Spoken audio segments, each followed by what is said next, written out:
All right. Welcome. Give me 1 second as I get my stuff organized here.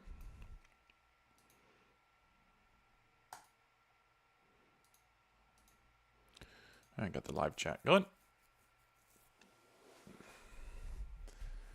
Got the other stuff going. All right.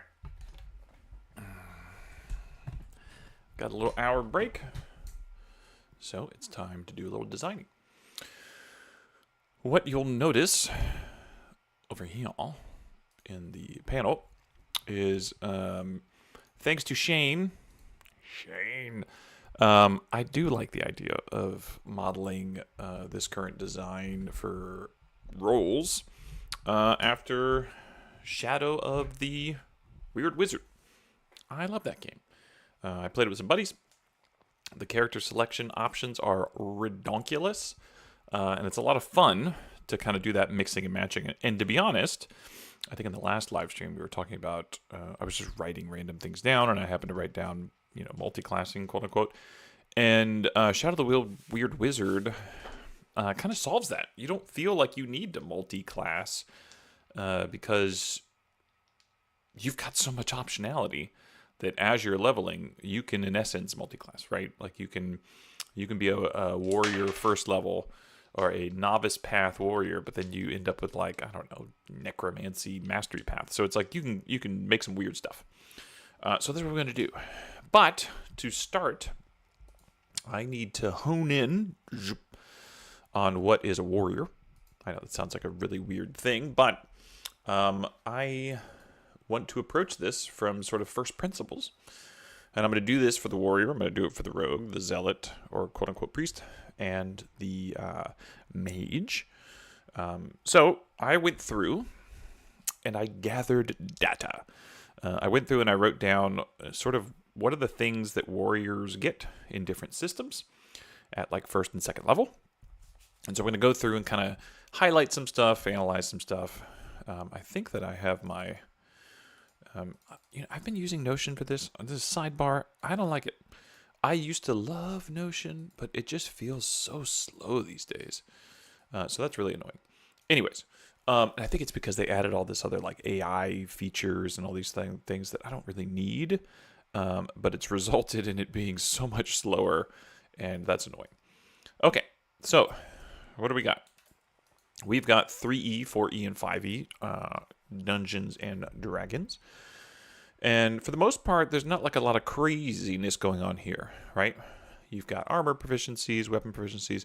So, I mean, that means that maybe the warrior class, I don't think that matters. I don't think that matters because all the classes are going to get proficiencies regardless. So that's not anything of relevance. This idea of getting +1 mod or +1 for like your ability to attack and defend. Again, I don't think that's really that unique. I don't think that they're going to be any better at being offensive than any other class. For instance, the skills that would be utilized for these different classes technically are like, if you're the zealot, you'd be using channeling. If you're the mage, you're going to be using weave. If you're the fighter, you're going to be using either heavy combat or light combat. So technically, they're all going to be equally good at any of the likes, or not. The zealot's going to get their +1. They're just going to get it in channeling, right? The warrior's going to get their +1. It's just going to be in this. So I don't think they need that, right? All right, 4E, this is when you start to get some interesting, this is, 3E, there wasn't a lot of craziness, right? But 4E and 5E, you start to get more into we're going to build powers for people. 4E, you have this combat challenging. This is when you start to finally get marks, right? Marking a target. If they attack anyone else but you get to attack them. So this is like, you get this opportunity attack, this quick opportunity attack. So that might be interesting, right? Opportunity attack. If you mark someone, that would gel well with, for instance, like lock dice, right? If you lock a momentum. then you might be able to get that sort of feature. So we're just putting it out there. Cleave, iron, I don't care about these right now. We'll come back to that kind of stuff later. And then I just wrote down this one, meh, right? The big thing here is that combat challenge, you get an opportunity attack, combat superiority. This is one of those things that I think in this system, you only got attacks of opportunity if you were a fighter. I don't think you got attacks of opportunity if you were different classes. So that is a question, right? Do only warriors get ops? I don't know. Maybe. I don't know. All right, 5e, this is when you get these fighting styles. I don't really care about the fighting styles here because, to be honest, spoiler, 13th Age had some really cool concepts for their fighting styles, as did Shadow of the Weird Wizard. So I think I'm just going to wait and come back to those. Second Wind, a lot of different classes had these Second Wind. A lot of different systems had this sort of like Second Wind idea, right? Where it's like warriors can one time heal themselves on the fly, right? That's in essence what it came down to, is that Second Wind and a lot of other games looked at it as, if you're a warrior, you're durable, right? You are durable, and you can kind of rally yourself a little bit. And maybe that's one of those terms. Maybe better at rally action? A question mark. Maybe, right? This is the whole maybe section. I know there's gonna be a lot of maybe, depends, maybe. They get their action surge taken. There's the other thing is that you'll find in here a lot of warriors get to attack more often. That seemed to be another sort of like common concept. All right, Shadow Dark, choose a weapon. You're better with that weapon. I don't know how we're doing weapons yet in this game. So I like weapons. I like weapons that matter. So I think that eventually that will be a thing. But I also love the idea that if you look at like the Pathfinder fighter, I don't know how the structure of that character is anymore because I haven't played Pathfinder forever, but the image of it, if you just saw the image of it, it's a dude with like all kinds of weapons on him, right? Like there's weapons hanging off of him everywhere. And to me, maybe that leans more towards that idea of like a tactician. Not like the tactician in Draw Steel, which is more like a warlord from 4E, but the idea of like the fighter's got the tool for the job and they're good at a bunch of different weapons, and it's like, oh, this creature's more vulnerable to bludgeoning weapons, so let me grab my mace, let me put on my gauntlet and just start punching it. Like, I like that idea that warriors are flexible in terms of their weapon use, but maybe that's just a different play style. So I'm just gonna put in here play styles. Great with one weapon versus uses an arsenal, right? Question mark. That'll be something to think about, right? Advantage on strength saves. Hauler, really good at carrying stuff. This just brings in the question of like, better at might and labor checks. Oops. I forgot that I had that functionality. I don't know how I feel about that. I think that's probably going to be a no, because I think I like a lot of how the skills are wrapping up and how your role doesn't dictate your skill, right? So far,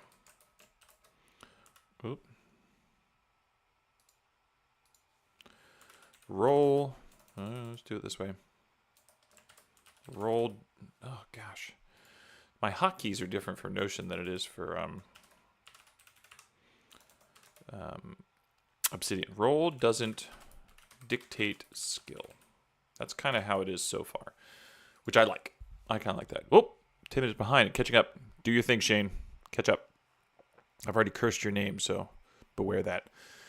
Oh, I think I deleted something here, but that's all right. Oh, no, there it is. 5 torches deep. Let's bring that back up. In 5 torches deep, the game, you get to pick a weapon, and you once again, it's that weapon specialization. You can attempt these moves without penalty. This is almost kind of getting into that idea that, well, what are my roles again? Well, I'm a father, and I'm also no. The roles in this currently are going to be, the first 4 are, I'm doing it very similar to Shadow of the Weird Wizard. So the first novice roles are warrior, rogue, zealot, and mage. Right? Those are your first novice roles. And so that's all I'm caring about right now. We're not going to go, because the other roles, when it comes down to you can look on the link to these, I think it's in the last live stream. I apologize, I don't have a link currently. But if you look at the online current Notion page, I put a huge list of all of the potential roles for novice and for the second tier. And there's just a ton of them. There's like 16 in the second tier. Oh, hello. We're getting lots of peeps coming in. Welcome, welcome. We're talking about roles. And I'm looking through a bunch of games currently. Let's get back to this. So, 5 torches deep. You have these combat maneuvers, and this becomes a theme again for these warriors, right? This idea that they can freely... oh, gosh. What'd I do? Notion, man. It's really messing with my world. The idea being that warriors can kind of freely do these little like maneuvers, right? It ends up being a common theme. Let me find my page. This is like my scratch book. So there's a lot of things on this one that's not on the live site because, again, this is like my scratch book where I'm just putting in stuff. And so we were back up here. The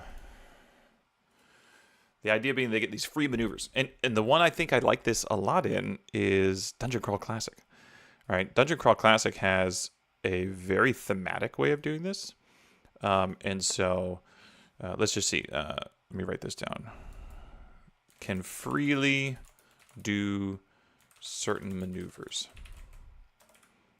Seems to be a theme, right? So that's what we have right now in 5 torches deep. Better with AC.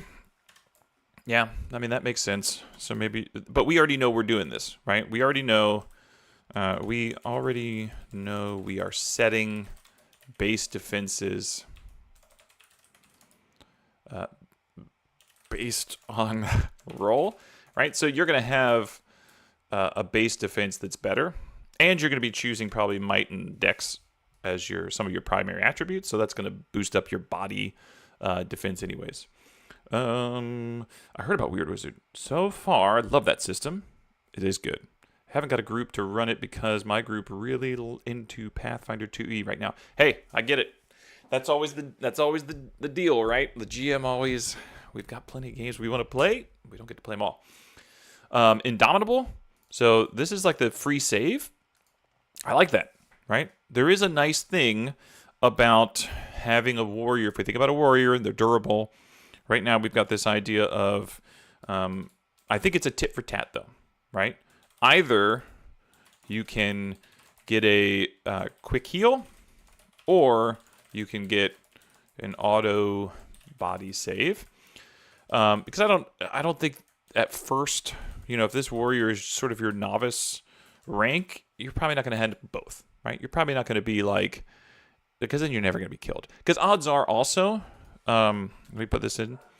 Odds are you've got high vigor, which means that you've got more, hit points than most people anyways, right? So you've got more momentum dice, so you're already can take more hits, and then if you can save yourself and you got a quick save, so it's going to be either or. With the novice rolls, and maybe pick a starting play style for that role, similar to fighting styles in 5e. Maybe. I don't know if there's going to be necessarily a play style yet. We'll get there. Because I think that the play style, I think that choosing that novice role is already kind of, it's a role, right? You're choosing I am a frontline person. We're looking now at what that maybe means in terms of, are you going to be, dual wielding versus those kind of things? Like, I don't know. I don't know how that's going to play in, or if that's going to be a little bit more set dressing. We'll find out. Hey, Guana, what's going on, buddy? All right, let's look at ICRPG. What does that do? And so we've got already a lot of influence in this game from ICRPG. So what do they do? He always swings big, right? Very powerful, flavorful stuff. So every time if you choose a weapon, once again, we have a specific weapon you're good with. So I don't know how I feel about honing you in on a specific weapon. But the idea that every attack you make is easy. That's interesting, right? In essence, this is equivalent of just giving +3 mod. But what's the main difference there? In this system, technically a mod, but technically mod can either be attack or damage. So in essence, you'd be saying, hey, as a warrior, your melee attack gets +3 to either attack or damage, just baseline, right? That's what this is saying. Not sure how I feel about that yet, but I like it. I mean, I like these big, like this makes you stand out, right? This definitely makes you feel powerful. So, all right, start with better gear, man. And then he has these two sort of starting kind of classes, right? Like you choose like a playstyle. This might fit into that idea of you're choosing a playstyle. Slayer, if attacking enemy you've already harmed, you do ultimate damage, which is in that system. If I got to remember the dice steps for effort, but if a melee weapon's a D6, then an ultimate is a D12. So this is once you've hit a target, you can now hit them harder subsequently, which is really cool. But again, I know what's down here. There's a ability. I'll skip down actually. Why not? This battle drill maneuver from 13th Age was awesome, because what that was is that if you hit a target, you can continue to make bonus attacks against that target as long as each one hits, and it was up to a number of attacks equal to your highest mentor ability. So in this game it would be reason. So if your reason is like 3, as long as you hit him the first time, you can keep hitting. To me, that's kind of fits a similar mold. Again, I don't know. We're looking at all these, and this one I do really like this.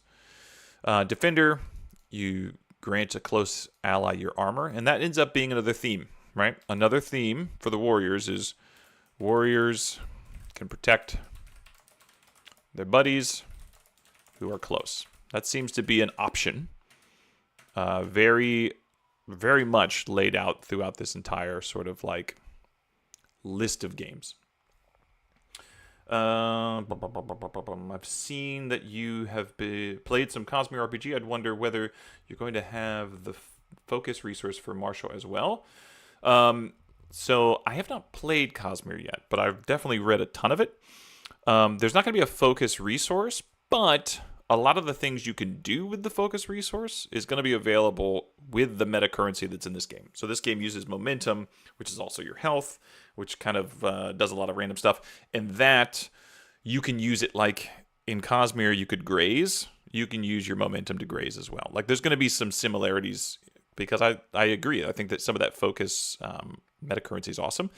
And I think meta currency in general for players is a lot of fun, as long as it's not too bookkeeping. And I've found that the sweet spot here, using momentum as your health and your meta currency, and it's just rotating these D6s through these pools, it just feels good and it's easy to manage. I do love exploding dice mechanics. All right, Dungeon Crawl Classic. This is where, for those that don't know what a deed dice is and the deeds, it's pretty neat, right?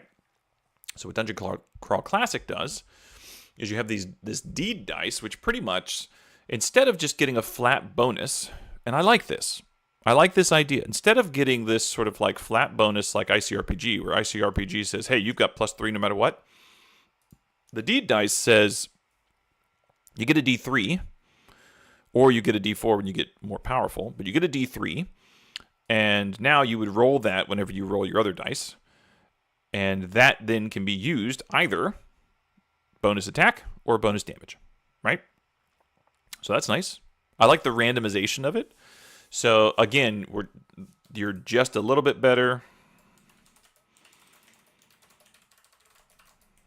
Just a bit better at attacking or damage, right? I like that, but it's random. And then this ties into this idea of mighty deeds, where you're, once again, just like up here with 5 torches deep. No, which one was it? Just like up here somewhere with maneuvers, where characters can just do cool stuff, right? Like, oh yeah, what's up here? Combat maneuvers. Like, warriors can do stuff. They can push people. They can pull people. Dungeon Crawl Classic does this in a very thematic way, where in essence, before you roll these dice, before you roll your D20 and your D dice, you say what you're trying to do. You say, I'm trying to shove this guy backwards, or I'm trying to push this person here, or trip this person, or disarm this person. Then you roll your dice, and if your D die is a 3 or higher, it just happens, right? Which is pretty neat. It seems powerful, but I'm sure there's limitations. It's just between the player and the GM, because I think that one of the things it states is that it needs to be viable, right? So it needs to be a viable thing. And so all of a sudden you just make stuff happen, which that's pretty fun, right? Well, you've got this D dice that you're rolling. So then the question becomes, maybe this fits in there. Maybe momentum can act like a D dice. D die for the warrior. So, food for thought. I'm going to have to come back to that. Obviously, it would have to be like a 5 or a 6 or a 6 instead of a 3 or higher. That was the nice thing, is when it says 3 or higher, you start off with just a D3, so that is technically a 5 or 6. But that's pretty cool. Then there's crit expansion. Warriors seem to have crit expansion. And then again, pluses to hit and damage. So that's like the easy thing, is plus to hit and damage. All right, Daggerheart. What did Daggerheart do? I looked up the warrior and the guardian class, and they do some cool stuff. I know the base rules of Daggerheart. I've not played it, but I had not dug into how they actually do like some of their actual attacks.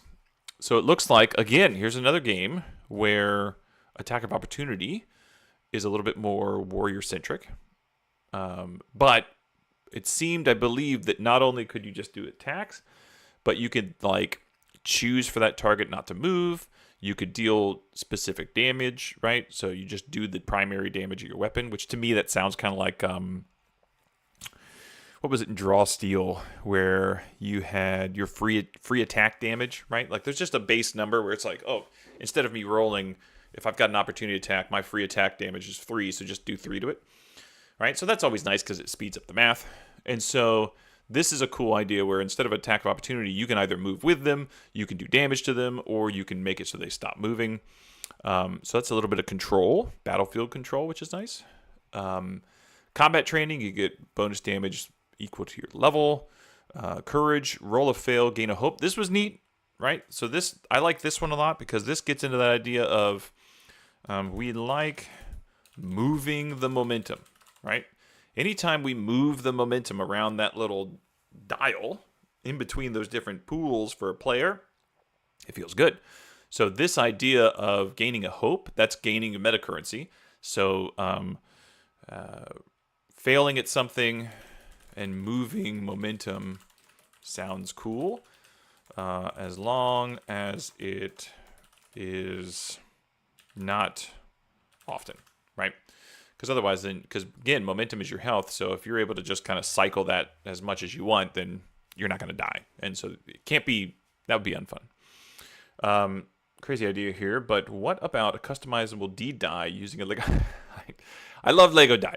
I do love Lego die. We'll get back to that. That would be, I would build a game specifically around that, Shane.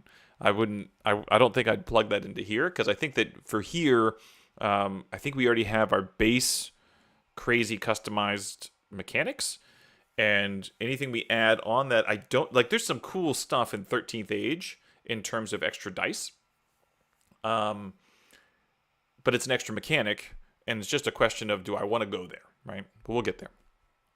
Rise to the challenge. If your health gets to a certain point, you roll D20 for your hope die. So again, in Daggerheart, remember you rolled 2d12. One's your fear die, one's your hope die. And so if instead you're rolling a d20 instead of a d12 for your hope, it means your hope is probably going to be higher than your fear every time you roll, and you're going to get a bigger number. That's really cool. So the idea of low health and you roll a higher effort die sounds cool. It might be more barbarian-esque. So it might not be something the warrior does, but I like it. So we're going to just take note of it. Oh, I went too far. Again, Notion is laggy. Camaraderie. There's a tag team mechanic in there. I like it. I wrote down everything. Tag team mechanic. I don't think that's necessary right now.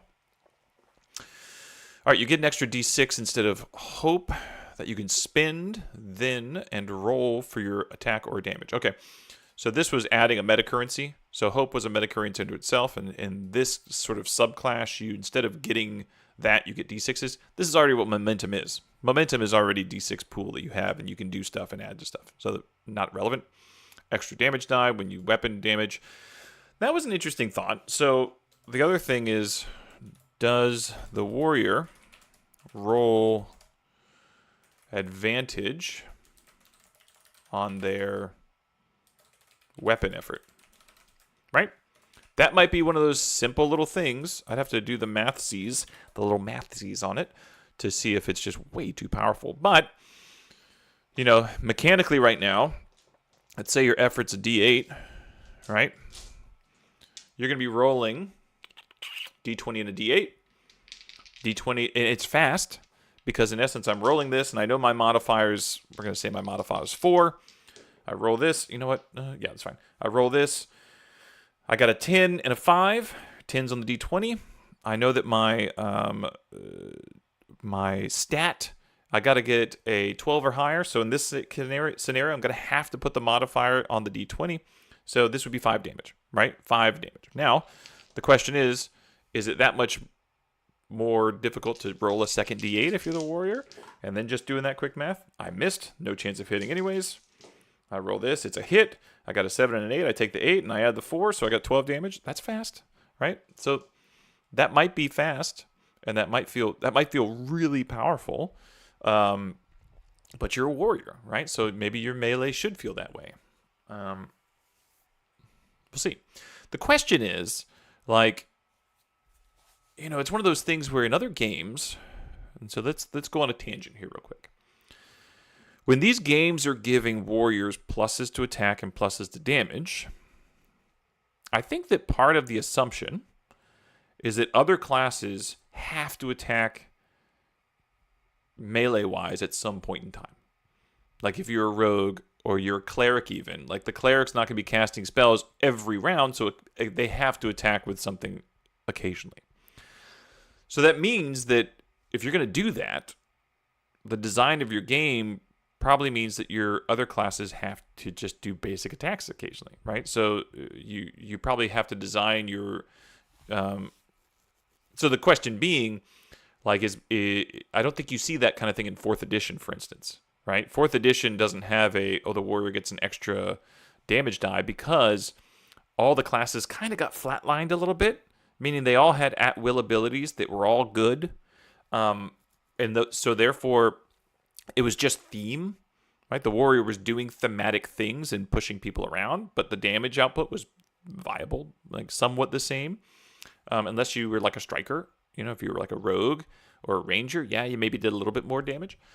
So this to me, if you're going to do this, it probably means that other people have to take melee swings here and there. So just food for thought, right? Like that's something I got to consider when I'm thinking about all these different things that we're kind of highlighting as we're going through these different classes or these different game systems. Like what was the reason that was, right? All right, Guardian. It's a frontline tank. Spend resource to free up armor spent. We don't really have an armor system, but this idea of that's already going to be kind of built in there. So do warriors get a bonus when they spend momentum for body saves, or do they have a lock momentum for body? That could be cool. Maybe something like you can the momentum becomes a plus D3 in essence, and you lock it, right? So now you've got it in your stamina.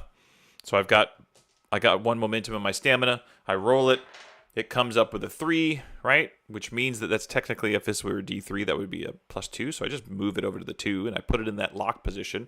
And it reminds me that as long as it's sitting in that lock, I've got +2 to all body saves, right? Very defensive. It's a choice because that resource is locked. It's not coming back around for me to use for anything else.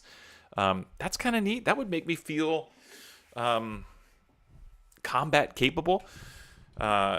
Would it get boring if it's sitting over there by just locked in? I don't think so, because if I'm a warrior, I've probably got 5 momentum total. So it's like, it just means that I'm having to be a little bit more conscientious with my other resources. So it's a choice. I like that. I wouldn't do that same mechanic for plus damage, because I think that would get boring. Because I think a player would they feel like they always have to put it there, because damage output is, king or queen for a lot of these games, where you're like, oh, I gotta get my +3 or my +2. So that would be no, but I think for defense, that's an option. That's a choice, right? You might be like, nope, I gotta use that to spike some stuff down, or no, I really need to tank this thing. Unstoppable. This was cool. So in the escalation die in 13th Age has something called an escalation die, where the dice sits in the middle of the table. It's for all players. Round 1, it's not there. Round 2, it shows up and it's a D6, and the DM puts it on the one side, and then every round it goes up, etc. And the idea being that whatever the number is that's showing, all players get a plus that to attack and damage, right? Which is pretty cool. I mean, that's very powerful. And this character, in the Guardian in Daggerheart, they had, in essence, the equivalent of a personal escalation die. So you add its number to damage. You can't be restrained or vulnerable, and you reduce physical damage by 1 threshold. So I love it, but again, that's going to mean that you would have the equivalent of this, and we just went through a whole tirade about me saying that I don't know if I would do an escalation die where you're getting +1 to damage. Maybe +1 to hit. Maybe that's fun. Maybe it gets you better at hitting, but it's not better damage. It might be the same thing. Would it maybe be an idea... there are 6 stats. Would it maybe be an idea to think of 6 base classes and the special bonus be more linked to the stat most represented by that class? Technically, I see where you're going with that, Shane. Technically, the way the stats are written as of now, you do have 6 base stats, but one of them is just health. It's vigor. It's not linked to any combat styles. The other 5 are all linked to different combat styles, meaning that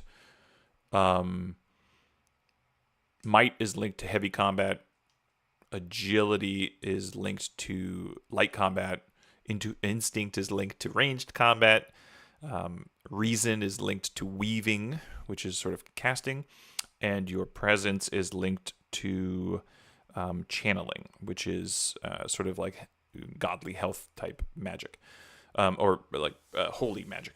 So there already is a stat linked to every style of combat, and I don't believe that these classes necessarily will be holding to like a style. At least the rogue and the warrior, I think there's lots of optionality. Which one, like if you're a warrior, you could go might or agility based. If you're a rogue, you're probably going to be agility or instinct based. And then if you're a zealot, you're probably presence, because you want to be able to channel and if you're a mage, you're probably reasoning, right? So they're it's kind of there already, to a degree, right? And at this point in time, I don't know if I want to build more than 4 base classes, because we're going to have to build 16. Because remember, the novice path then opens up into those other 16 expert paths or expert roles. And so there's going to be a lot of flexibility in what you do after that. So I don't know if you need to build the initial path solely locked into one of the attributes. All right. Unwavering, bonus to damage, don't care. Iron Will, make an extra armor slot that reduce damage. That doesn't really blend with the game. Unrelenting, unless there's like a lock a die to reduce an incoming attack or negate an incoming attack, right? That might be really powerful, but that could be interesting. That's how my brain interpreted that based on the current mechanics I have. Gain extra 2 bonus to damage thresholds. Nope. Reduce severity of close allies. Yeah, there's going to be something in terms of helping a buddy. You know, reducing the damage, or maybe this is incoming of attack of ally, or should be self, right? Stress self to move and take damage for an ally if they are already wounded. This is definitely, this kind of mechanic is definitely going to be in there. There's going to be a warrior needs some sort of intercept mechanic where they take it on the chin for a buddy, right? Like, that's going to have to be in there. Waves back. Enemy hits you, and you stress to force a hit on them. So this is cool. I like the idea of a counterattack. I think that once again, 13th Age is going to do this as well. I like the idea of counterattacks. To me, it might be a little bit more expert role. Like, it might be a little bit more, again, I'm going to put barbarian, but something like that. Like, you getting hit and then hitting someone else, that sounds very barbarian, or at least some sort of like duelist or something where you're like able to riposte back. Act of reprisal. Ally gets close. You get a +1 against them. I like that. And once again, this is probably, I should probably write in expert path. Expert path.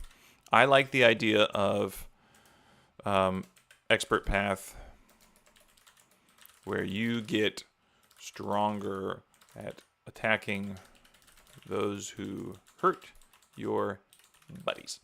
I like that. It's probably like a knight, right? That's probably like a knight of some sort. All right, draw steel. What does draw steel do? I think that for me, what I found most in the draw steel fighter types, I didn't look at the Fury. The Fury had some good stuff, but it's like, to me, I looked at the Sensor and the Tactician, and there was pretty much this idea of marking, right? And once again, that comes to this idea of, we saw it earlier in 4th edition, where it's like being able to mark a target is very warrior-esque, at least in these systems, what we're finding. We're finding that being able to mark something and saying, that's my target, seems to be a recurrent theme. And so what these guys do is that you gain opportunity to attack against them. So it's, if you've got someone marked, you can attack them if they do something. If when they do attack someone else, it's harder for them to attack someone else if you've got a mark. Or if they hit someone, they do less damage. So that's what this is kind of doing. And so it's really, it's a taunt, right? Marking is a mechanical taunt. So some sort of taunt. Does the taunt negate the ability of the enemy to attack others, or just makes it harder and less effective? I personally think just make it so they can't attack. it's probably going to be easier bookkeeping, right? I probably will just say, once again, this might be a lock die. Lock a die to force enemy to only attack you. Pretty powerful, but pretty cool. Pretty powerful, but pretty cool. And in this game, again, you can get burned down pretty quick, so it can be pretty deadly. And if you're locking a die to up your defense, and you're locking a second die to taunt something, it might, and you can only lock 2 die. If that's happening, it might be pretty easy for you to get, your momentum knocked around, and those might get broken out. So we'll see. I don't know. That's an interesting one. Because those who have played Scattered Isles, even when you had 3 momentum, those momentum die did a lot of moving, right? They were moving a lot. And so if you are a warrior and you've got 5 momentum die, and you end up locking 2 of them because you're trying to boost your defense and you're trying to taunt something, and then you still have 3 momentum die. Those 3 momentum die might be just doing some heavy lifting. The tactician kind of did something similar, right? They picked someone, they chose a target, but then when they chose that target, there was just a little bit different stuff that happens, right? Once again, there was attack of opportunity. There was a parry, so there was a damage reduction, so that's very similar, actually. What else was there? There was... Oh, when an ally hits a target, you can boost them a little bit. I think this is probably Expert Path, right? Some sort of commander, right? It's inspiring allies after they did good. You done did good, kid. And so when you done did good, here's something on me, right? That kind of thing. That's good. You and allies get edge on damage against it. So this is where this person's mark. This mark is very defensive, right? This is a very defensive mark. This is a very offensive mark. This is more, we are better at hitting. We as a group are better at killing that which I have marked. All right, that's what's going on here. Because you can spend resources to deal extra damage. 2 times reason. That's right. You just got extra damage from that. Ally gets healed if they attack this target. So when a ally attacks what you have marked, they might be able to heal themselves a little bit, which is, I don't know if thematically that fits any of this. And you can actually taunt it, right? So it's not only is all this going on, but also taunt. And also taunt. Okay. Is there a way to target momentum die via enemy attacking player? Yes. So to give you an idea, I'll skip up here real quick. This is the character sheet, right? In essence, this is very mock-up. Very mock-up. And this image here, I will give a shout out every time I show it, is Runehammer drew that for the Scattered Isles character sheet, and I'm just porting it over here for now.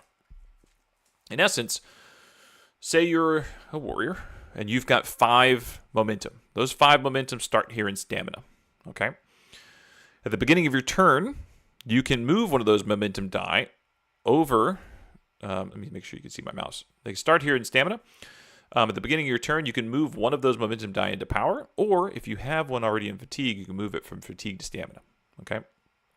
Now, you can use momentum either from stamina or from power. There's different things you're going to be able to do to use it, and whenever you use it, it's going to go from stamina or power into fatigue, so they kind of flood into here.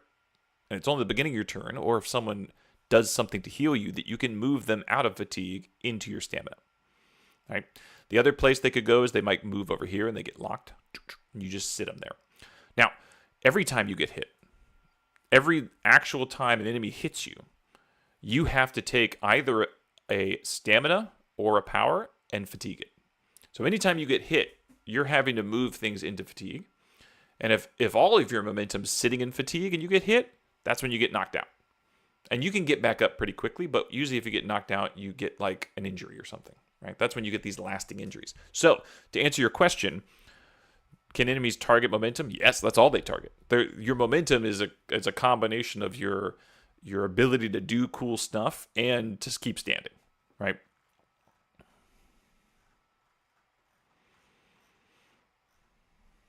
All right, where are we? Dragonbane. Dragonbane, extra attack when you kill something, pretty awesome. I do like this extra. We already talked about this. Warriors get extra attacks earlier. So why not immediately? That's what this is saying, right? So extra attack, better at parrying. So that game, for those that haven't played Dragonbane, your defenses of parrying versus, I think it was bracing, are huge. Like, they're so important. That's not as big of a deal in this game, but the idea that you're good at defending. This goes back to that idea of can you get an auto success, right? This goes back to the idea similar to earlier, auto damage reduction or increase defense or etc. Right? Same kind of concept that keeps coming up. It's that durability, right? It's that or the quote unquote second wind, right? Or should you just get a second wind? Ooh, second wind style ability, right? That all fits into the same bucket for me. Because as a warrior, you're only going to have like 3 things to start off with, right? 3 like abilities, hopefully at like first level, or 3 somethings. And so all of those are falling into the same bucket for me in terms of utility, right? And to be honest, it might end up being that it falls into that. Whoa, deuces. Thanks, man. I appreciate it. I appreciate that you love the videos. It's been a while since I've done the actual videos, but I'm enjoying this. I'm enjoying jumping on here and doing these live streams instead. I've switched it up. Sometimes you gotta switch it up. All right, 13th Age. This is when then protect an ally. We've already seen that. So this is Dragonbane says you're either hitting multiple things, or you're doing a little bit more defensive, or you're protecting an ally. And I like that.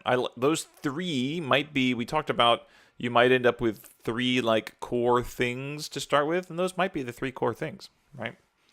How do we increase their damage output? How do we give them some sort of way to stay up? And how do we give it some sort of way they're protecting others? And the protecting others, is this to taunt, or is it proactive or reactive, right? When protecting others, should it be proactive, taunt, or reactive? Intercept, or both, right?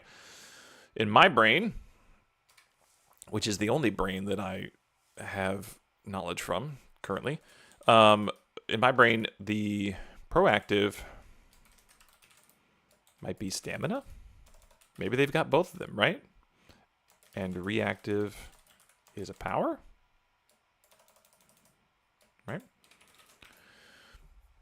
You got to have momentum in the power area in order to be able to do something cool and reactive, like dive across the room and pull off a deed or whatever, versus stamina. You're huffing and puffing and prepping yourself.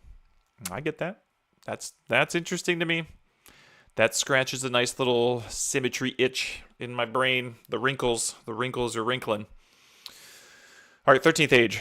After you hit, flexible attacks. After you hit, you choose once again. Here's this again. Maneuvers.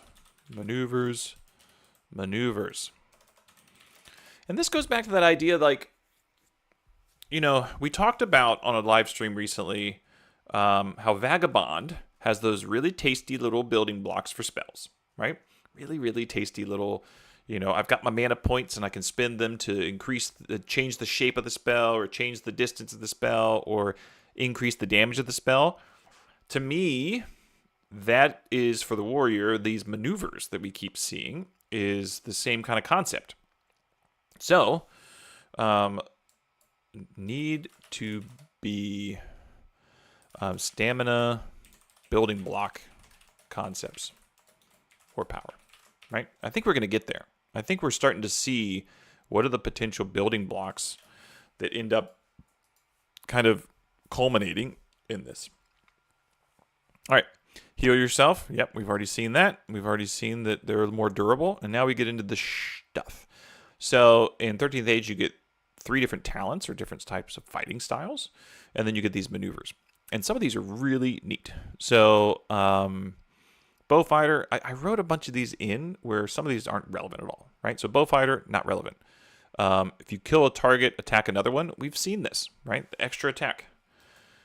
Again, the extra attack and damage output. We like you. We get it. We see what you're saying, games. Combat rhythm. This is the coolest thing. This is the coolest thing in 13th Age.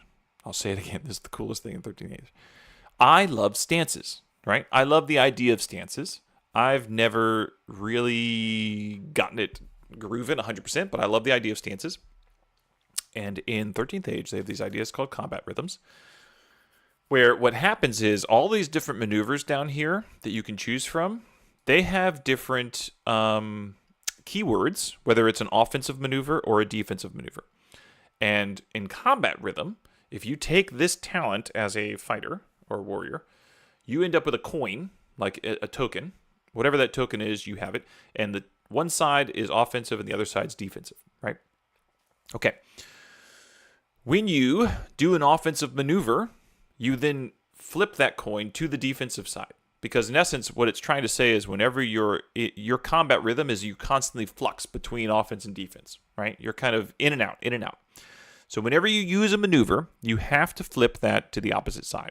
So if I did one second. And then, so in essence, if I just did an offensive strike, I now flip that coin to defense, and vice versa. If I do something defensive, I now flip it to offense. Well, whichever side it's on, if I match that, so if it is offensive, and I perform an offensive maneuver, I get advantage.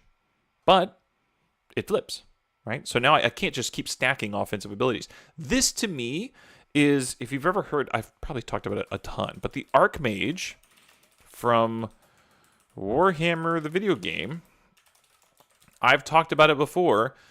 I loved that damn thing. It was the Archmage from the MMO, the Warhammer MMO, Age of Reckoning. I freaking loved that thing because it had this sort of push-pull mechanic. It was a healer and a damager, right? This is that.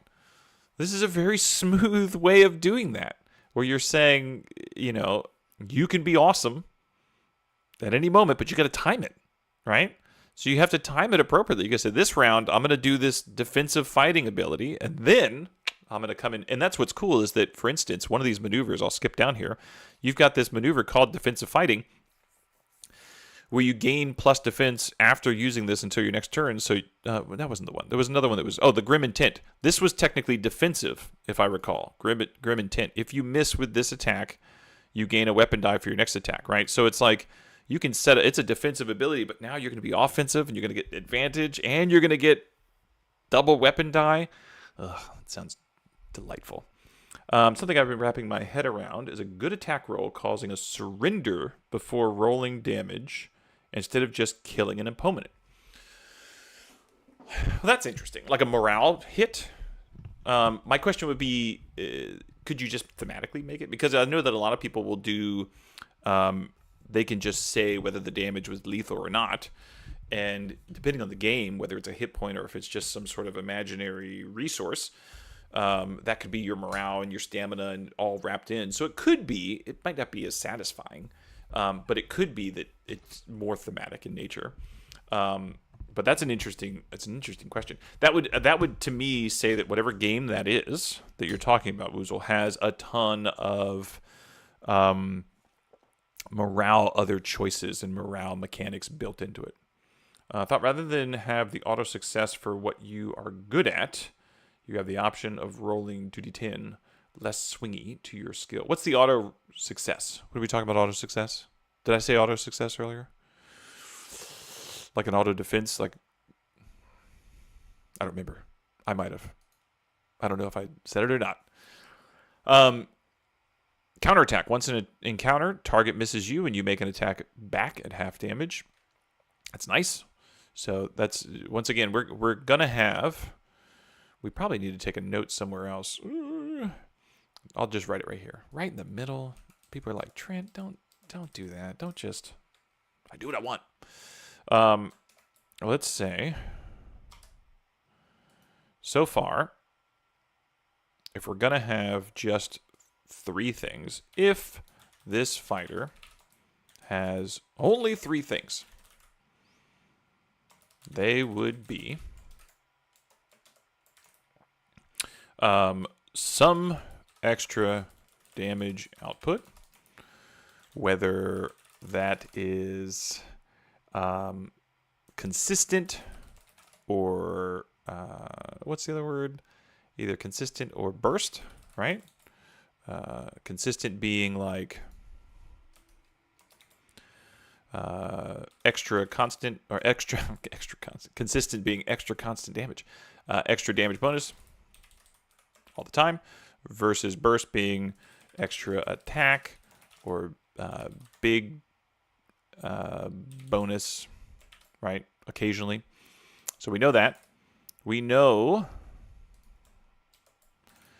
that we want some sort of self-protection. And that would be either some sort of like increased defense or negation of hit, or some sort of rally second wind health. This says changes from self-protection to because it's not self-protection, it's more durable, or stays in the fight, right? They can stay in the fight. And then the final one, oh no, what's that? Oh, damn it. Notion, I don't want to hit explain. I know what stays in the fight means. Ugh. Notion, you're messing with my jam. Stop. Stop. Stop. I know what it means. This is good television. All right. Man yells at computer. And he's only in his 40s. All right. Stays in the fight. And then we have the last one, which is, we kind of talked about it, is protecting others. And that would be either proactive taunting of some sort, or reactive intercepting. Right? So this is in essence sort of like, I think we're going to probably end up with more than just this for the fighter. I think we'll end up with more than just this, but I think that that's what we're seeing so far. These are the patterns and the trends we're seeing, is that fighters, warriors, do this stuff, right, in some shape, way, or form. Now, the other thing that I think is important is deeds. Warriors do cool stuff. Maneuvers and deed die. Right? That's the last thing. They do cool stuff. And so those are our 4 things. Those are 4 things. Right? So we'll come back to it. So counterattack, heavy warrior, once an encounter, if an heavy armor or shield take half damage. These are cool examples. But at this point in time, we kind of have our keyed-in framework. Comeback strike. Once an encounter, make a basic melee attack after a maneuver. It's getting an extra attack. Rally with instead. So let's do this. If I were going to start breaking this down,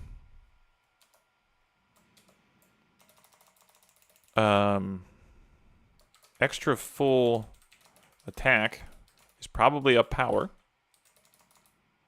Small bonus is probably a stamina. Or no. Let me come back to that. I got to think about that. I was getting somewhere, but then I got to remember that there are some basic things that momentum do that solve that, right? For those that don't know, if you've got a momentum and it's in the power spot, you're going to be able to roll that regardless to do extra damage. So that's not warrior specific. Extra attack, though, that is a little bit potentially more warrior specific. Or how, maybe like, something like when the warrior uses a power die with their attack, they step up their effort die, right? That, to me, is an example that fits this concept. What does that mean in terms of this game design? Well, let's go up to the example section. For those that know that sound effect, what TV show that was from, kudos to you. So attack example, right? So if you've got attack example, you've got, let's say you've got a skill that's masterful. You've got a D8 effort die. You've got +4 modifier, right? What that means is you roll your D20 and you roll your D8 at the same time. If you hit, meaning that the D20 rolled above a 13, guess what? You're going to do whatever that effort die rolled is. So that effort die will say that rolled a 5, and you add the modifier to that. However, if the D20 missed, you're going to add the modifier to the D20 to hopefully make it attack, make it hit, so you do, and then you would just do whatever the effort die is, which in this case would be 5. Okay, that is your normal sort of attack. I hope that makes sense. Batman! Thank you. Thank you, buddy. Thank you. All right, then we go down to boosting, right? So hopefully that made sense, right? If I roll these 2 dice, these are my die, I roll these, and I know that I have a +4 modifier, right? Because it's on my character sheet. I roll these things. I got to get over a 13 on this. I get over a 13, I can add that +4 to whatever this was. Let's say it was a 5, right? So that means I did 9 damage. I don't get a 13 on this. Well, hopefully I can add 4 to whatever I rolled. Hopefully I rolled a 9 or higher, and I can just add 4 to it, and then I still hit. And but I'm only going to do 5. I'm not going to add my modifier. Perfect. The other thing you can do is if you've got a power die, right? If that momentum has moved from stamina up into power, I can roll that. I can roll that also, or afterwards. I can roll that after I've already rolled these. I've rolled these and I've said, not good enough. I can roll this, and when I do, I'm going to get a bonus, right? I can then add whatever this is, result-wise, to either die. Now, that being the case, we have to say down here, because I just talking through this, I realized that you can't re-roll the effort die if you're going to step it up. So that means that knows they are rolling power die to begin with. Maybe we just say, it's a D12. It's kind of like that ultimate die idea. They roll a D12 effort. So then they would spin the power die. They get to grab that D12 effort, and they're rolling that power die. So they'd roll this monstrosity, and they've still got that modifier to do something with. Let's see if it feels good. Just roll it, see if it feels good. Ooh. So I missed, which sucks, because I rolled a 10 and a 6, but I could do a grazing blow, right? If I had another power die, I could spend it, do this grazing blow. This grazing blow would just happen to be 16 damage, which is nuts. Okay, cool. Something there felt good. I don't know if it's full, but something there felt good. Keep it. All right, skilled intercept. We have the counterattack. A concept I like is that if the warrior misses an attack, they gain some kind of advantage on their next strike. Maybe because they read the enemy's movements or because their pride. I saw this used in Usagi Yojimbo. I love Usagi Yojimbo. Yeah, that was actually in... So, I love that too, Iguana. I love that too. And there was something, I think it's down here, where the person gets a boon when they miss, or they get some sort of like additional bonus when they miss, because I also love that idea. I think that's smart. I think you're learning, right? You're learning from the enemy, and you're starting to understand. Was it the pace? No, it was something else. There was some other ability that had that kind of idea that you were getting better as you were going. Okay. Counterattack. Target misses you. You make a blah, blah, blah. Nope, don't. Those are okay. We already have an idea for an intercept. Rally with quick instead of standard. Oh, so this was an interesting idea, right? Where it's like, in this game, there's a rally, which is like you're getting a heal, and you could do it, and there's a quick action versus standard action. So if you had this, you could rally with a quick action instead of standard. So can fighters rally instead of move? Question mark. That's probably way too powerful, right?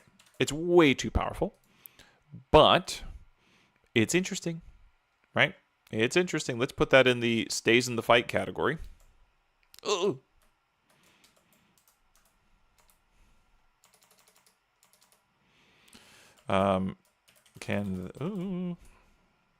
So many things popping up on my screen. Can they rally instead of move? Way too powerful. Too powerful? I think it's probably going to be too powerful. But it's an interesting thought. We got some stuff. Brainstorm. Replace all dice results with power die results. What do you mean? Explain. D6 3/3 becomes D6 6/6. Maybe move can become a rally in certain conditions. I think in certain conditions or X amount of times an encounter. X times encounter. Probably once an encounter. Like a second wind. Because in essence that is like a second wind. And maybe they get maybe they can rally 2 die instead of 1 when they do it or something. We'll see about that. We'll see about that. Comeback strike. Once an encounter, make basic melee after a maneuver. That's extra attack. Pace die. This was cool. Okay, here's another cool thing. But you have to understand 13th age. So, 13th age. I'll say it again. In 13th age, you have an escalation die, right? And what happens is on the second round, the escalation die gets put out by the DM, and it's put on the one face, and then every round it increases. And what that does is every player can use that to get a +1 to attack and damage. It's supposed to, the way that game does things, which I thought was brilliant, is that they make monsters harder than, they make monsters better than players. And so what that means is there's a different pacing to the game where when you first start the combat, you're at a disadvantage. The monsters are better than you, mathematically, right? And so you're trying to weather the first round or two until this escalation die is now up to maybe +2 to attack and damage, and now the tide turns. Now you are better than the monsters, right? I think it's really cool. It inspired the momentum system, being that you might have powers that are better once you have momentum in the power. Like you might have abilities that you need to get momentum up there, so now you're becoming better. So I love that. Now, quick pace, I don't know if this breaks the game, but it's the idea that this warrior who takes quick pace, they get a D4, and at the beginning of every round they roll it, and that's their current escalation.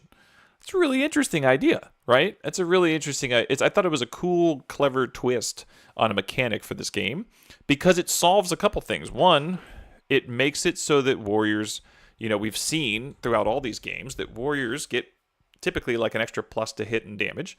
So it solves the idea of make warriors a bit better, like the pluses.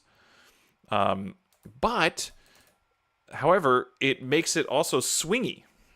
Because when you're in a melee, shit's crazy, right? The melee is going crazy. So now if you're like the caster back there, your escalation die has gotten up to 3 and you're like, oh, I can do this. Well, if you're the warrior, maybe this round it's a 1 and the next round it's a 4 because it's like there's opportunities coming every which way. I just thought that was a really neat idea. But, and I don't think it's too much bookkeeping. You're literally just rolling a d4 right before you go on your turn, or it's maybe you roll it at the top of the round, or who knows. I thought that was really neat. I don't know how that fits, but I thought that was, maybe this is an expert path, question mark, where you're getting a little extra something. Anyways, I thought that was a really fun mechanic in there.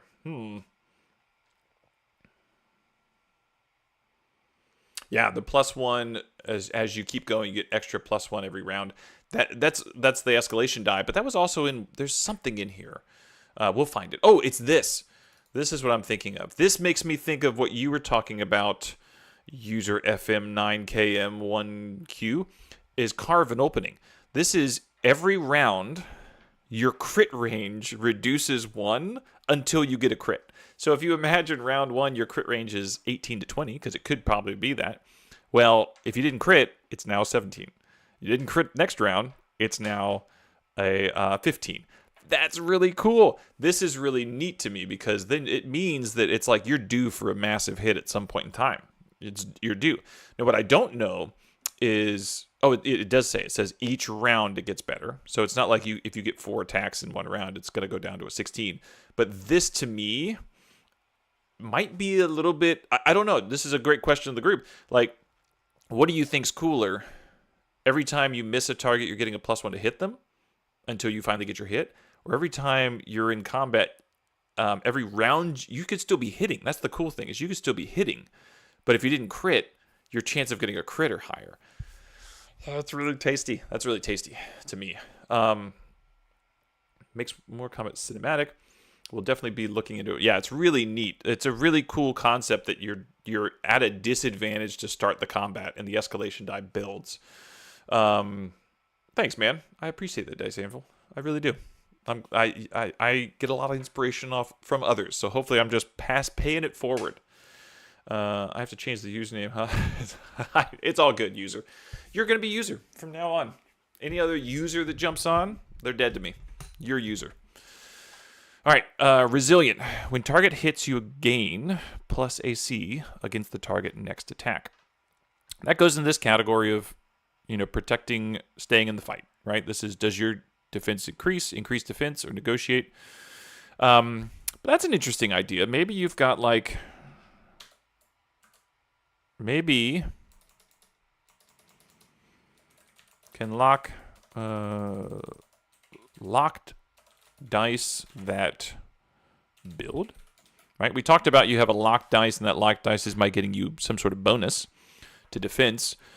Maybe there's something about it building, right? When target hits you, so you put the lock. That's interesting.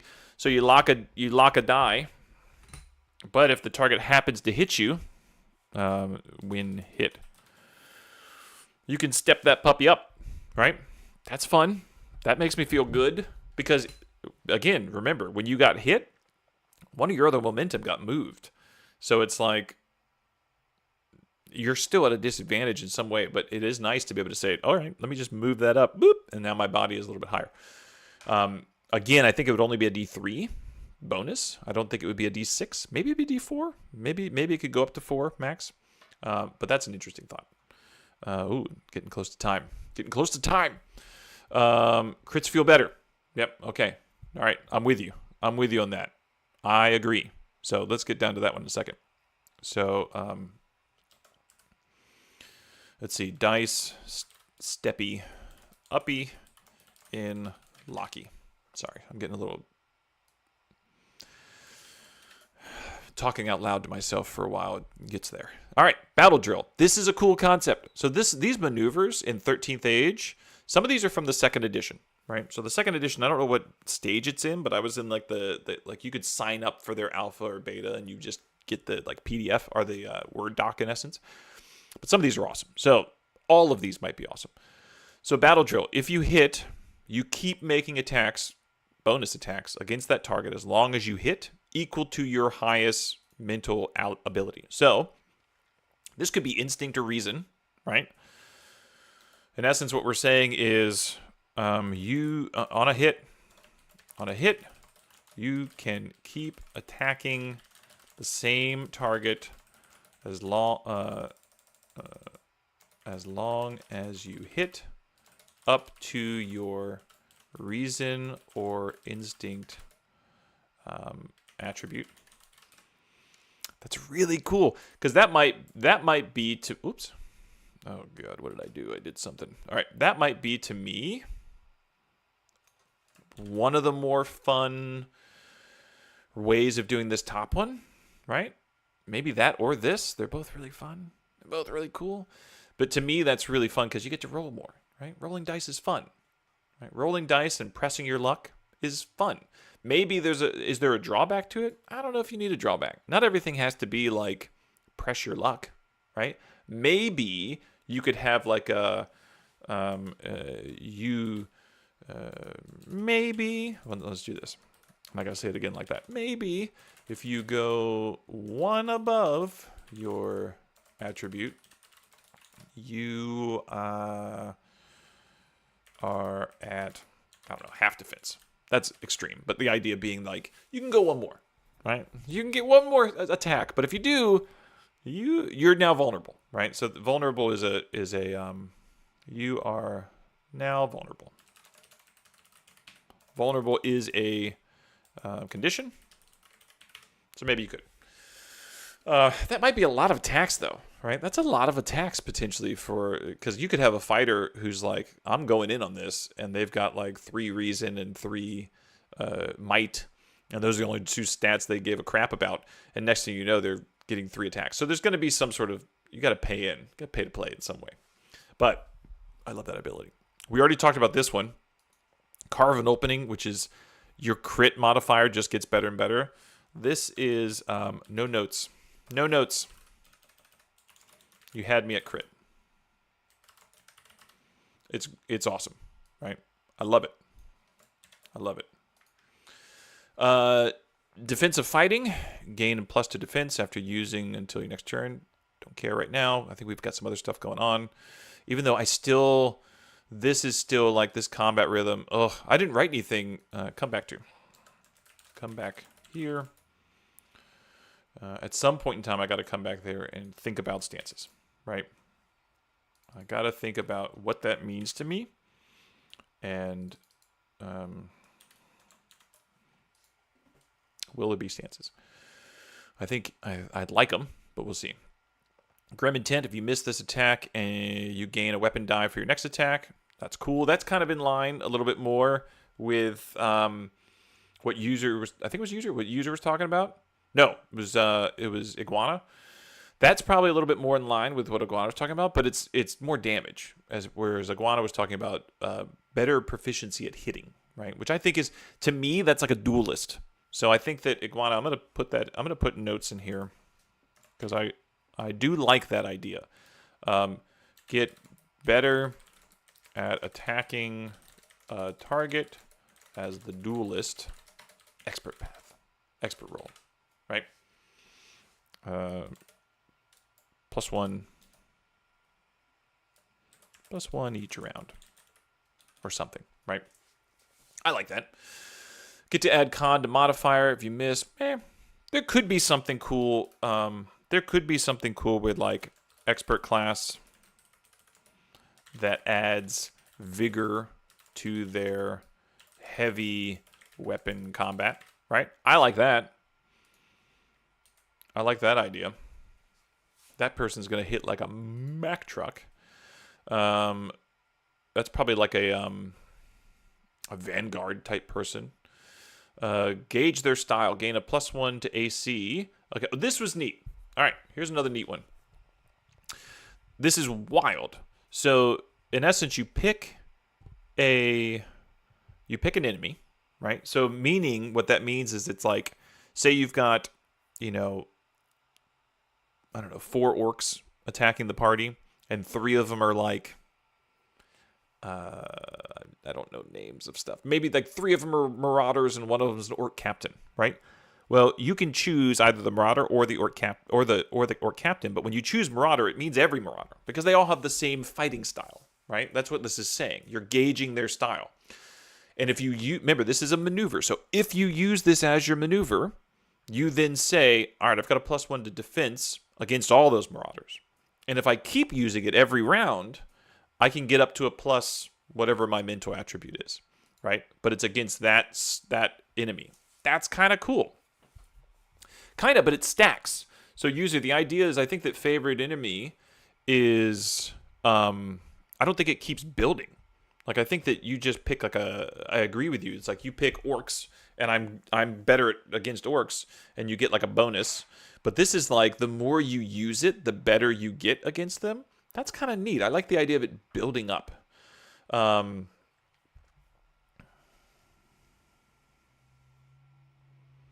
Even and odd tides of your dice rolls. That's an interesting thought too. I like the idea of stances being tied to even odds as well. That's an interesting thought. That's a nice. Well, at least I think I want stances to be a little bit more managed in a way, but I like the idea of even and odds being an easy way to track it, if that makes sense. All right, tactics and gaming. This was just a nice. This falls into the idea of warriors do cool stuff, where it's like anyone that's close to you, you just reorganize where the hell they are. Awesome.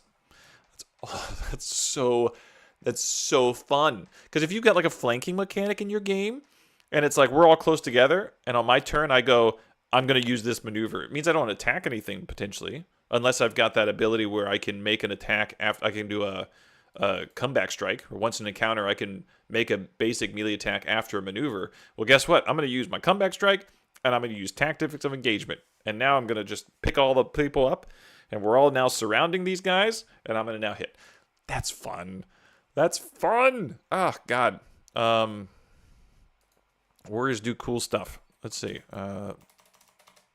Rearrange the close battlefield. That's just fun, man. God, that's the kind of stuff that I dig. I dig it. All named John. +1 against all Johns. Done. All right, Shadow the Demon Lord. Shadow the Demon Lord, I don't remember doing too much crazy. Attacks, weapons. So here was the thing, is that Shadow the Demon Lord and Shadow the Weird Wizard, awesome games. They're really fun. They just do a lot of stuff with boons and banes, and so you end up with these massive piles of D6s. And to be honest, my group, we had a great time playing it, but we were on a VTT, and I don't know how much bookkeeping it would have been live, because there's so many different. It's like this monster gives you minus D6, but these I'm giving you an extra D6, and you've got now 5 powers that give you a D6 each. So now you've got 5 D6, and you're building these dice pools that sometimes, as the GM, I was just trusting my players. As you always should trust your players, but I'd be like, how many dice you roll? And they're like, I've got 9 D6. And I'm like, that checks out. Go for it. So weapon training, you just got an extra D6. Combat prowess, you get another D6. Forceful strike, total value of attack is 20. So they do this crit mechanic in there that was similar to some games where I don't remember what the other games that does this. Maybe DC 20 does it, where it's like you're trying to exceed by 5 or something. As long as your total is above 20, you get a crit. That's an interesting thought. Like, we already have this other idea of your crit range improving. Whereas maybe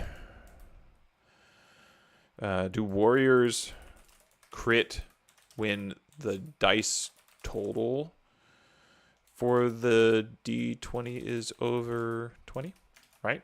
Is that, instead of them being, oh, you quit on a 19 or 20, is it like, as long as you can add up your modifier to your D20 and it's over 20, you crit? That's kind of fun. That's going to feel good, right?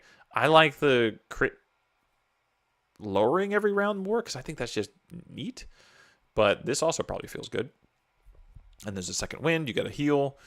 Blah, blah, blah, blah, blah. All right. Shadow the Weird Wizard. Another D6.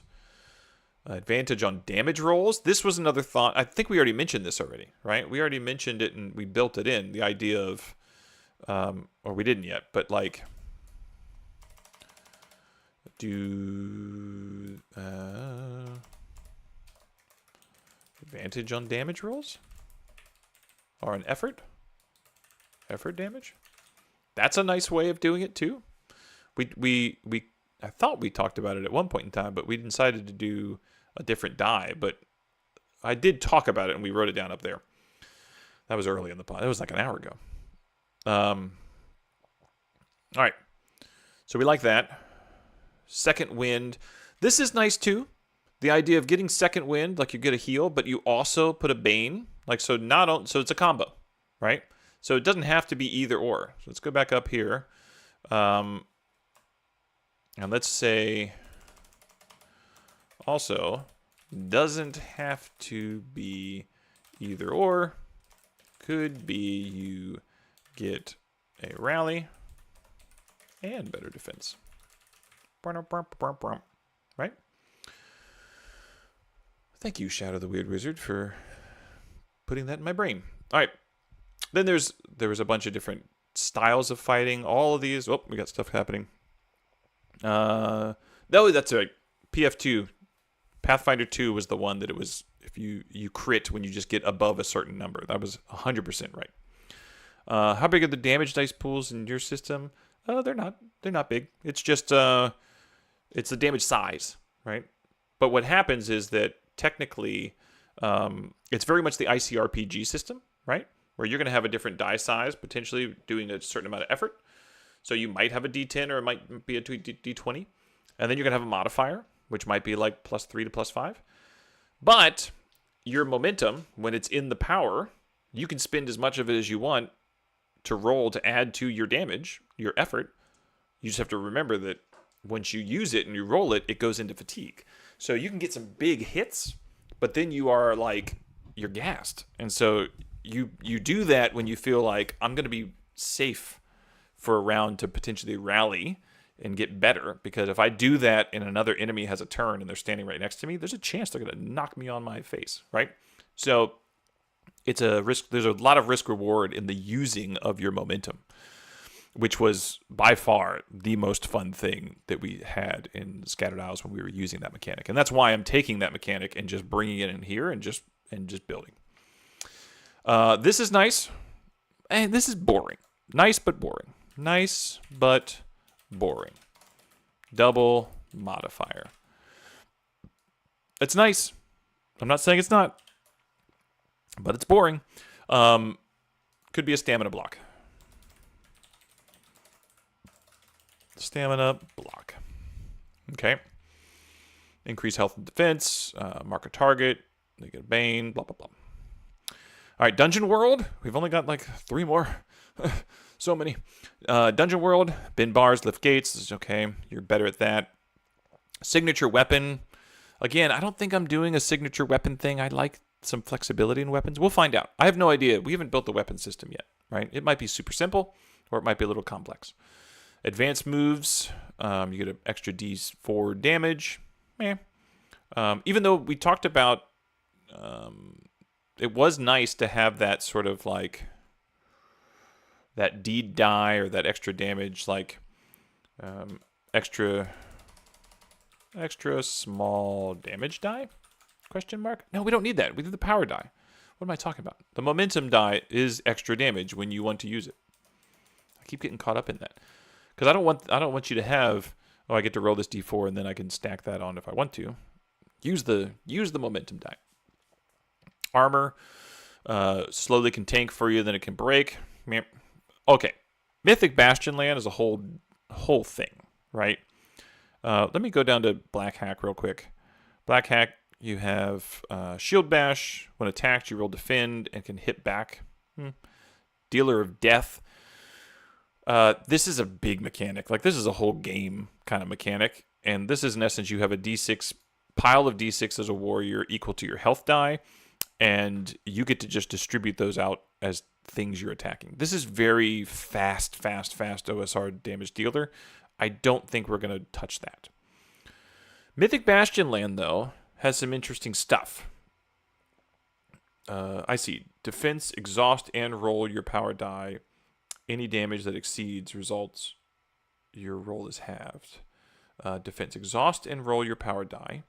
Any damage that exceeds result of your roll is half. No, not quite. So, in essence, you have 3 defenses, right? You have body, mind, and soul. And if the enemy is able to succeed on one of those defenses on their attack, so they're just rolling a d20, if they get over that, you're going to get hit, and they do typically one hit, or they can do 1 to 3 hits. And every hit you have to move one of your either stamina or power into fatigue. You got to fatigue a momentum, You have to fatigue a momentum. If you don't have a momentum to fatigue, and a 3 hit is huge. Not a lot of things hit for 3. Most things hit for 1, right? They hit for 1 hit, and maybe they do a condition on you. And the conditions can make your life a little bit trickier, right? So there's no real math there. It's like, as the GM, I say, you take 1 hit, and you go, damn it. And then you have to decide, am I going to move one of my stamina, or am I going to move my power, or am I going to take this dice I had locked, and I'm going to fatigue that, right? That's like breaking your concentration in essence. Which one of these 3 things am I going to move? Oh, God, I guess I'm going to move this locked one. But now I'm not as in a defensive stance. Crap. What am I going to do? That's the kind of decision you have, and it's real quick, right? It's real quick. All right. Attacks are... So this is Mythic Bastionland, then I'm out. Then I got to go. So in this game, you have these dice pools, and you're rolling all the dice, and it's a weird dice pool that accumulates it. Maybe you get 1 dice for your weapon, D8, and you get 1 dice for your shield, a D6, and maybe your ally that's with you, because you're a knight, and you've got, like, squires, and your ally has 2 daggers, and it's a D4 each. And so you're rolling these 4 dice, and you roll them, and whatever the highest dice is, I think wins the battle, because you've got you versus the other person, or maybe the highest dice is the damage, and then any other dice that's above a 5, you can do something with, right? You can use these gambits. You can discard it as a gambit and do something. And so it's a really fast, really intricate, like a really fun, thematic, fast system.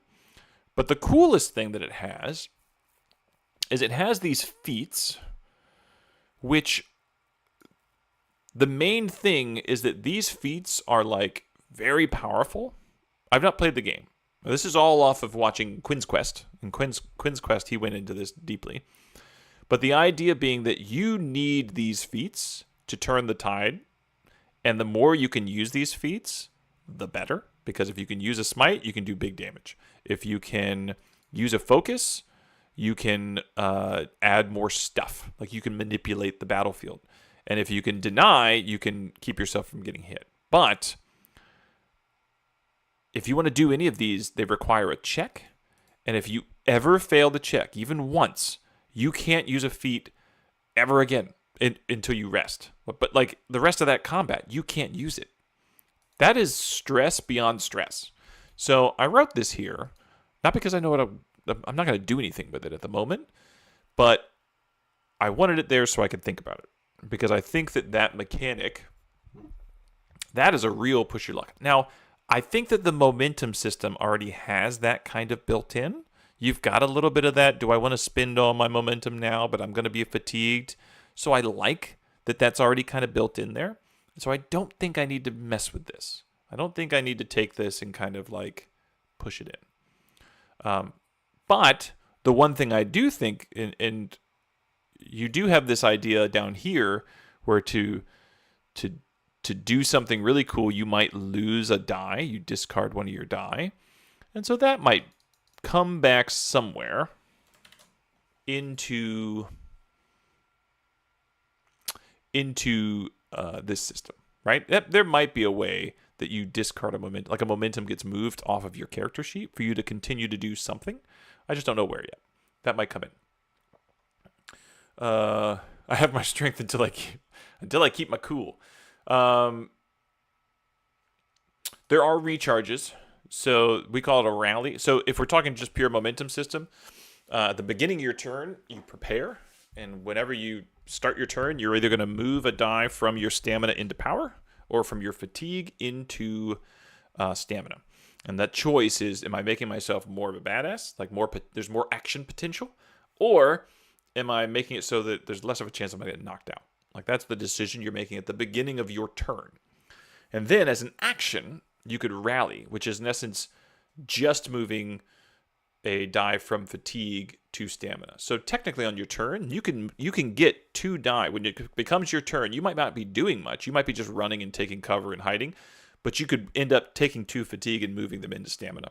So there is a way to bounce back. So the game is very quick in terms of like 1 second you feel like I'm doing pretty good right now. Like I feel pretty good. And the next second you're like, oh God, things are not good. Especially if you're using certain powers. because if you can get 3 dice into your power pool, then what can happen is you might be able to do something amazing. But the second you do it, you're also now very vulnerable, and that's a really fun balancing act. All right, I got to get back to work. This was a nice fun break. I had to get this done. I got to get some more work done, some actual work done. So it was cool hanging with y'all on a nice afternoon. So everyone enjoy yourselves. Have a good rest of your day. Peace.